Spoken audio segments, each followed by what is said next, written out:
Hi, everybody. I was over at my buddy's house earlier this week, and he gave me something, and it made me think, I think that's going to be my goal for 2024. I didn't really have a hobby goal per se. I have my little collections that I work on, but I don't really have a goal this year. So this is going to be my goal. But to do that, I really wanted to take a step back and look at all the things that happened in 2023. And then when I started thinking about it, whoa, 2023 was amazing. I got back into TTMing. I haven't done that in years, and I spent the whole year, like I started at the very end of December. So almost every day of 2023, I got at least one autograph card in the mail. What? Yeah, that's right. So I looked at my sheet, and it's like something like 800 returns. So if I factor out, sometimes it's one card, sometimes it's two or three, whatever that is.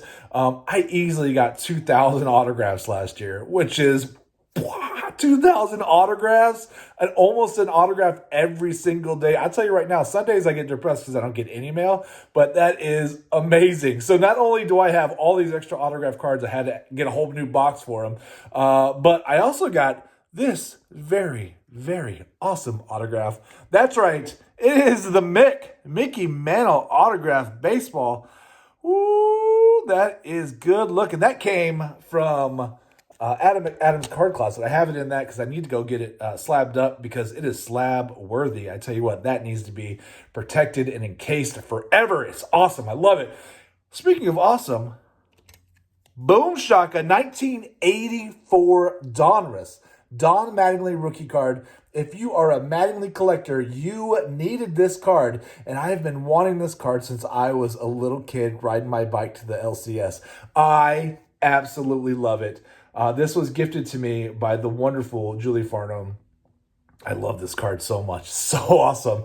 I also, some of you may have heard me say it before, I sold off a lot of my Hall of Fame rookie card collection because of life. And I did it before everything went crazy, or actually kind of during when everything was going crazy. So I did okay on them, but things happen. So I have been trying to slowly get it back. I had about, 50 or 60 Hall of Fame autographed, all PSA 10.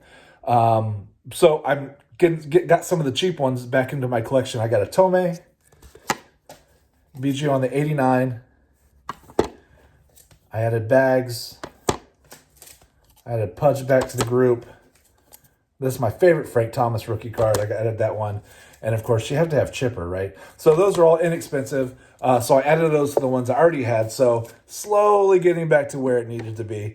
I also have a collection of single-signed 500 Home Run Club baseballs. And that's one I really like a lot. I think the best one, I'm actually looking at it right now, like the most prestigious one is I have a Hank Aaron. Hank Aaron's kind of good at the baseball. But this year I added the kid, King Griffey Jr., and speaking of, Frank Thomas. So I added those to my collection. Very fun. I also like coins and stuff. So I also like the stat coins. And so amongst other things, I also filled at least 2 tubes. I have a little bit more, but 2 tubes of silver rounds. So pretty excited about that.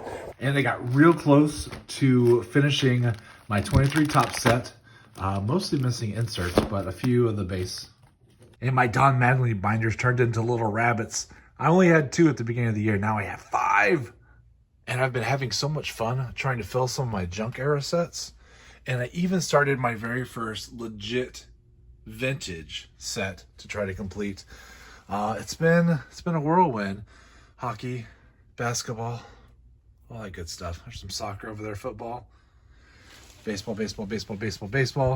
It's been awesome. But let's get to what... Oh, I like comic books too. Did you know that?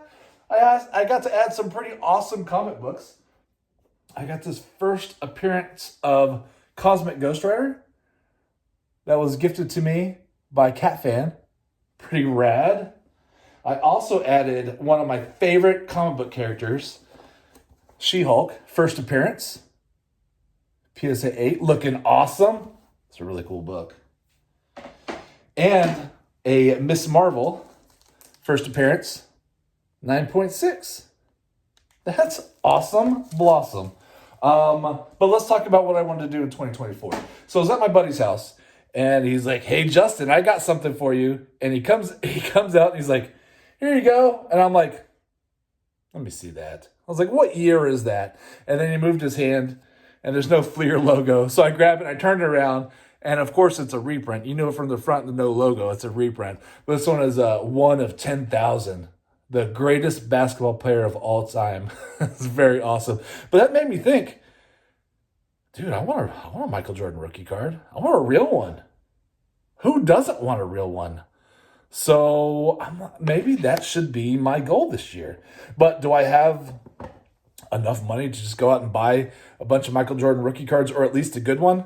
No, I don't. But I did some research, and let's think about what I could possibly do. My thought is buy a really low grade and then slowly work my way up. So if I buy a 1, and then I can save up a little bit more to it, and then maybe trade the 1 plus the cash for a 2, and then save up a little bit, and then trade all the way up.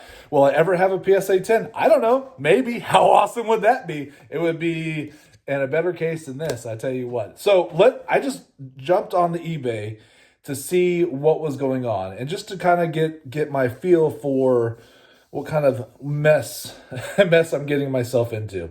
So I saw a PSA 8 that sold on January 11th for $66.50, a PSA 6 that sold on January 2nd for $3,700, a PSA 4 that sold on January 10th for $26.95, and then a PSA 2 that sold on January 12th for $2,300. I thought the 2 would be lower than that based on the 4 price. Because wouldn't you rather have a PSA 4 for an extra $400? I think so. So that's interesting. I expected it to be lower. And then I saw what was actually listed out there. And so there's a 4 listed for $32.25, which doesn't make sense because one just sold for $26.95. So certainly that's not a good deal. There's a 1.5 that sold for is listed for $28.50. That doesn't make sense because the PSA 2 just sold for $2,300. And then there's a PSA 1 listed for $22.50, but it has, make me an offer. So offers are definitely where I would go with if I tried to get any of those. And I'm starting at 0, so I'm not ready to do any of that. But I also thought it was interesting because I need to set my goal for how much money I need to set aside realistically to start this little journey. There's a PSA 1 that sold January 2nd for $2,000. So I think that's kind of getting there. But there's an SGC 1 that sold on December 23rd for $16.50. Now, do we really think that there's much of a difference between a card that's in an SGC slab graded as a 1 versus a PSA 1? I don't think so. So wouldn't that be better? $350 to take it, crack it, and then send it to PSA if you needed a PSA. I just think somebody who owns a PSA 1 Michael Jordan rookie card is thrilled to have a Michael Jordan rookie card. And I think the same thing about someone who's got an SGC 1, thrilled to have a Michael Jordan rookie card, right? That they're not saying I have a mint at all. They're thrilled to have it. So I feel like I would go with the SGC 1 over the PSA and save that $350. But I also saw that there is a PSA authentic, not graded, but it sold for $13.75 on 12/15. Now that's interesting too, because if I use the same logic, PSA authentic and PSA 1 and SGC 1, those are just collectors who are thrilled to have that in their collection. So I kind of feel like I would go with the cheapest option out of the 3, because they're original, they're authentic. It didn't say doctored or anything, but so that's my quest. That's my quest for 2024 is to get my hands on a PSA something or graded something. I want a Michael Jordan rookie card, a real one, and I think that would be amazing.